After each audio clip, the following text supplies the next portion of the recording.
Allahu Allahu Allahu Allah. Jadi bagaimana perasaan kita ikhwah dan akhwat sekalian pada saat kita sedang punya masalah, kemudian kita sampaikan kepada seseorang, orang itu sangat bijaksana, dewasa, jawabannya enak, orangnya amanah. Lalu pada saat dia kasih kita jawaban, kita merasa dapat solusi. Kira-kira bagaimana perasaan antum? Senang dengan orang itu. Baik, setiap punya masalah kembali nggak ke orang yang sama? Kembali. Nah, orang mukmin tahu bahwasanya sebaik-baik tempat untuk curhat itu bukan manusia, Allah Azza wa Jalla. Para ulama salaf kita itu selalu kembali kepada Allah Subhanahu wa taala. Apa saja? Pernah saya sebutkan riwayat Bukhari menjelaskan bahwasanya para sahabat itu kalau sendal mereka putus, mereka mengangkat tangan ke langit mengatakan, "Ya Allah, sendal saya putus, gantikanlah." Pada saat mereka lapar, "Ya Allah, lapar, berikanlah makan." Memang Allah nggak lemparin sendal dari langit, Allah nggak bakal lemparin makanan dari langit, tapi jawaban doa datang dalam bentuk sinyal. Antum bilang, "Ya Allah, sembuhin saya." Allah nggak lemparin obat dari langit, tapi Allah nanti akan memberikan jalan keluar. Antum bisa konsultasi sama dokter, cocok konsultasinya, resepnya cocok, sembuh. Allah jadikan dokter dan obat itu perantara atau penyebab antum jadi sembuh, gitu kan? Ada orang yang antum ngobrol, tiba-tiba diberikan solusi, jalan keluar oleh Allah Subhanahu wa taala, maka kita dengan sendirinya bisa menghilangkan rasa lapar kita karena diajak makan oleh dia. Dan begitu banyak jalan keluar dari Allah Subhanahu wa taala. Cuma memang yang harus diketahui ada beberapa syarat doa. Yang pertama ikhlas. Ya, ini wajib ikhlas dalam semua ibadah. Kalau orang tidak ikhlas hanya karena mau dipuji oleh orang, hanya karena rutinitas, sebuah kebetulan, itu kan saja teman-temannya berdoa dia juga ikut berdoa, maka beda dengan orang yang mengkhususkan doa ikhlas kepada Allah Subhanahu wa taala. Yang kedua, dia harus berdoa dengan Allah Subhanahu wa taala, ya, tidak meminta sesuatu yang haram. Sebagaimana sabda Nabi SAW, doa yang diikuti dengan sesuatu atau permintaan yang haram tidak akan dijawab oleh Allah. Yang ketiga, berdoa dengan Allah sementara dia yakin. Kata Nabi SAW dalam hadis Bukhari, berdoalah kalian dengan Tuhan kalian muqinuna bil ijabah. Harus yakin Allah akan berikan ijabah. Ya, karena Allah tidak akan menerima doa, innallaha la yaqbalu doa min qalbin ghafil. Allah tidak akan terima doa dari hati yang lalai. Jadi harus diikuti dengan keyakinan. Yang keempat, menjauhi sumber-sumber haram, baik itu makanan, minuman, pakaian. Sebagaimana hadis yang sudah masyhur, Nabi SAW bersabda, seseorang rambutnya kotor, bajunya kotor, berantakan, gak punya alas kaki, berdoa, "Ya Allah kasih." Bagaimana Allah kasih makanan, minuman, pakaiannya haram, gitu kan? Kemudian yang kelima, tidak istijal dalam ijabah, tidak buru-buru. Kata Nabi SAW, "Yustajabu li ahadikum malam ya'jal." Pasti Allah kasih jawaban doa seseorang antara kalian selama dia tidak tergesa-gesa. Kata para sahabat, "Wa kaifa ya'jal ya Rasulullah?" Bagaimana cirinya orang yang tergesa-gesa? Kata Nabi SAW, "Yaqulu da'autu wa lam yustajabu li fatarakat doa." Dia bilang, saya sudah berdoa tapi Allah belum kasih, lalu dia tinggalkan doa. Sementara doa itu punya batas sesuai dengan kadar bobot doanya.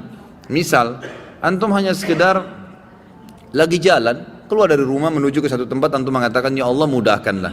Doa yang ringan, memang kebetulan antum lagi jalan ke situ, Allah mudahkan, selesai, diijabah langsung pada saat itu kan. Ada doa yang bobotnya lebih berat. Istrinya misalnya dia baru nikah, dia belum tahu dia mandul atau istrinya mandul, lalu dia berdoa, "Ya Allah, berikan saya anak." Mungkin dalam kondisi istrinya mandul atau dia mandul, Allah Subhanahu wa taala meletakkan orang ini kalau mau dikasih anak berdoa setahun misalnya, sebulan misalnya. Ada orang baru 2 minggu berdoa berhenti, maka dia dapat pahala tapi nggak dapat targetnya. Padahal kalau dia sabar, dia doakan, tidak ada masalah. Nanti akan kita lebih banyak bahas itu di aulia. Di sini ada nanti bahasan khusus untuk wali-wali Allah dan wali-wali syaitan. Akan banyak contoh-contoh di mana para orang-orang soleh dulu berdoa kepada Allah SWT dan diijabah oleh Allah, gitu kan? Tadi Nabi Zakaria berdoa 70 tahun baru Allah kasih. Bobot doanya memang berat. Dia minta agar istrinya mandul punya anak, dan itu secara fitrah manusia sudah Allah ciptakan, nggak bisa. Tapi Allah SWT juga tetap berikan asal dia sabarin. Dia tunggu sampai tanggal atau saat dia akan diijabah oleh Allah Subhanahu wa taala. Kalau bahasa saya pribadi ya dalam ceramah, sebenarnya orang berdoa itu seperti volume tape recorder biasa kalau kita, atau tape yang besar, tape deck yang biasa kita lagi mau besarin tuh, kayak ada lampunya dari kecil sampai ke besar. Nah, kalau kita sabarin terus sampai dia batas maksimal, akan besar sekali itu gongnya, gitu kan? Akan besar sekali suaranya seperti itu. Ya, saya pernah ceritakan ada anak muda di Yaman, ya, yang menikah sementara dia buta, masih ingat ya? Masih ingat gak nih? Hah? Kok kayak bengong? Anak muda di Yaman yang buta matanya hafal Quran menikah gara-gara doanya. Masih ingat gak? Atau belum saya ceritain? Wow, semangat ya kalau soal nikah. Ada satu anak muda di Yaman, kisah nyata terjadi. Dia hafal Quran dan waktu itu umurnya mencapai 23 tahun. Dan ini kisah sempat menghebohkan Timur Tengah. Ini tentang masalah dahsyatnya doa. Pada saat itu ikhwah sekalian dan akhwat, dia bilang sama orang tuanya, sama ayahnya, ayah, saya kayaknya merasa ingin menikah. Ayahnya ini setiap kali dia minta nikah pasti dibatalkan. Kata ayahnya, siapa yang mau menikah dengan kamu nak? Kamu buta, kamu gak bisa melihat, kamu sendiri harus diurus oleh orang lain. Belum tentu ada perempuan yang mau sama kamu. Nantilah gitu. Selalu begitu. Dia bilang lagi, sama lagi dipatahkan sama orang tuanya. Sampai akhirnya satu waktu dia putus asa, dia bilang, ya Allah, dia berdoa, ya Allah, tunjukkanlah kepada ayahku kalau aku ini layak menikah. Dan dia selama sebulan, perhatikan ya, ada kasus ini, dia berdoa sebulan, bukan berdoa sehari, 2 hari, 3 hari. Dia berdoa sebulan, yang dia minta sama Allah apa? Ya Allah, kasih saya seorang istri yang cantik, kaya, pintar. Semua dia minta nih, tiga-tiganya, gitu kan. Pokoknya cantik, kaya, pintar, gitu kan. Dia berdoa sebulan, terus dia berdoa sebulan. Dan ini umumnya nanti akan saya datangkan kisah lain. Ingatkan saya sebentar, ada kisah seorang dari salaful ummah juga dari tabi'in yang kaya raya, bangkrut jadi kaya gara-gara berdoa sebulan. Memang ada batas waktu seperti itu ya. Kadang-kadang tergantung bobot permintaan. Maka dia berdoa sebulan. Subhanallah, di malam yang ke-20, di malam yang ke-30 dari doanya, setiap malam dia berdoa di tahajud, artinya pas hari 29 dia berdoa. Karena memang Nabi SAW menekankan 1 bulan itu 29 hari, gitu kan? Makanya Hijriah kebanyakan 29 hari. Maka dia mimpi, ada suara yang dia dengar dalam mimpinya, wahai fulan, Allah telah ijabah doamu dan jodohmu adalah si fulana, disebut namanya, tapi dalam kisah ini tidak disebut namanya. Ya, si fulana yang tinggal di kampung sebelah, nama ayahnya fulan, gitu kan? Dia bangun, besok dia ketemu sama ayahnya, dia bilang, ayah, di kampung sebelah ini ada namanya kampung ini enggak? Ini di Yaman terjadi ya. Ayahnya bilang ada. Ada si anaknya yang buta ini, ada enggak seorang di sana laki-laki bernama fulan, namanya ayah perempuan ini? Ayahnya bilang ada, dan itu tokoh masyarakat di sana. Baik, ada enggak anaknya perempuan bernama fulana? Kata ayahnya ada. Kata si buta ini, lamarin buat saya. Kata ayahnya, ini kau sudah gila. Sedangkan minta orang yang biasa saja belum tentu diterima, apalagi minta anak pejabat kaya, dan itu terkenal cantik, terkenal kisahnya banyak nolak laki-laki. Orang antri di rumahnya ngelamar. Ya biasa orang punya kelebihan biasa begitu kan. Baik, intinya adalah dia bilang, ayah tapi saya mimpi. Dia ceritain mimpinya. Waktu dia ceritain mimpinya, ayahnya juga tersentuh. Tapi ayahnya bilang, baiklah kita ke sana, tapi ini mempertaruhkan nama keluarga. Bisa diterima bisa tidak, gitu kan. Pergi ke sana.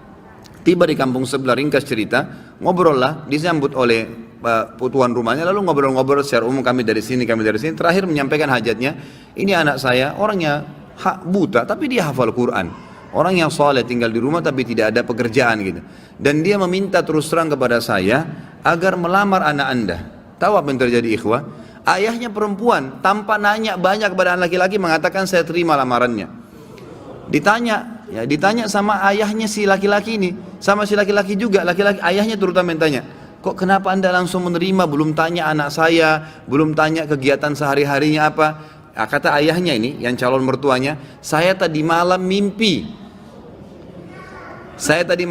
mendengarkan suara bahwasanya besok akan datang seseorang bernama fulan dari kampung sebelah, buta matanya, hafal Quran, terima lamarannya. Mimpi nih, kan itu.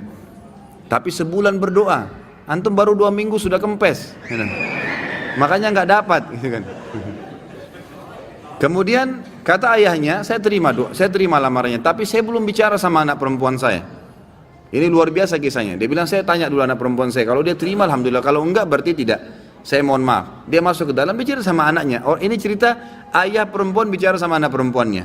Dia bilang, nah ada orang dari kampung sebelah, orang baik, dipuji-puji dulu.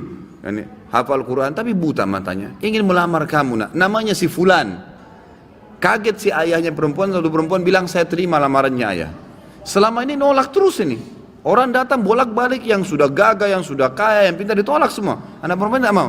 Langsung kata ayahnya, kok bisa? Kau belum lihat dia nak? Dia buta. Dia bilang, enggak ayah, tadi malam saya mimpi bahwasanya besok akan datang jodohmu laki-laki bernama Fulan dari kampung sebelah, matanya buta tapi hafal Quran, terima lamarnya, dia akan membahagiakan kamu. Caranya Allah subhanahu wa ta'ala. Kisah yang lain, seorang salaful ummah dari tabi'in yang masyhur, tapi ini mohon maaf saya tidak terlintas namanya sekarang. Yang jelas beliau kaya raya, seorang ulama alim besar gitu kan, dan kaya raya. Tiba-tiba Allah coba bangkrut. Kafilah dia, karavan dia yang pergi berdagang itu dirampok oleh orang, habis semua dagangannya. Zaman dulu begitu ya. Sama kalau kita misalnya order satu barang sama kontainer tenggelam di lautan atau dirampok, kita sudah nggak tahu, modal semua di situ, habis gitu. Maka yang terjadi ikhwah-ikhwat sekalian, orang ini akhirnya dalam kisah ini dikatakan setiap hari pindah-pindah masjid, minta-minta sama orang. Ini orang kaya raya, nggak ada lagi kehidupannya, dia gimana, cuma minta diberikan makanan, dia makan. Berjalanlah 2 bulan dari kejadian kasus dia ini. Satu waktu dia masuk di masjid Jami' di Baghdad. Pada saat dia masuk di masjid Jami' itu, dia temukan di pinggiran masjid di belakang ada orang-orang miskin yang baru terima bingkisan-bingkisan, dan mereka saling memuji orang yang bantu itu. Dia pun datang mengatakan, setelah berikan salam, kalian dapat dari mana nih bantuan? Kata mereka serentak, itu tuh yang duduk di depan tuh, dekat mihrab. Itu orang yang duduk, yang kamu lihat sana tinggal sendirian. Memang habis sholat sudah bubar, tinggal orang itu sendirian. Kalau kau punya hajat, sampaikan sama dia tidak pernah nolak hajat orang. Kata orang soleh ini, diceritakan dan dirinya, saya pun datang mendekati orang tersebut, atau saya dekat, saya temukan orang itu sedang mengangkat tangannya sambil menangis kepada Allah, sambil berkata, ya Allah berkahi, ya Allah tambahin, ya Allah mudahin, terus begitu. Lalu tiba-tiba dia bilang, saya seperti disiramin hati saya dengan keimanan oleh Allah subhanahu wa ta'ala. Saya bilang, orang kaya ini pun yang banyak bantu orang, minta kepada siapa? Kepada Allah. Ngapain saya minta sama dia? Setelah itu dia bilang, saya berdoa selama sebulan. Ini dia sendiri cerita. Selama sebulan saya berdoa non-stop, maka Allah mengembalikan semua kekayaan saya, bahkan lebih daripada sebelumnya. Jadi memang dalam doa ikhwas ada rate-nya, gitu kan?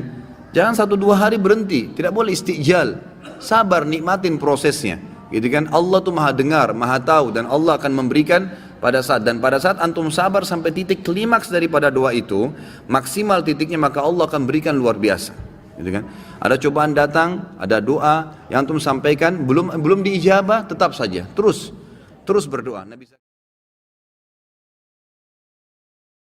Mari kita sama-sama selalu follow dan juga tentu lakukan pada semua channel-channel dakwah yang baik yang menyebarkan agama Allah subhanahu wa ta'ala, karena hak itu, kebenaran, bila dijunjung tinggi dan dipertahankan, tentu batil akan hilang. Namun kalau kita tidak bekerja sama dalam mendukung kebenaran, maka otomatis kebatilan akan merajalela.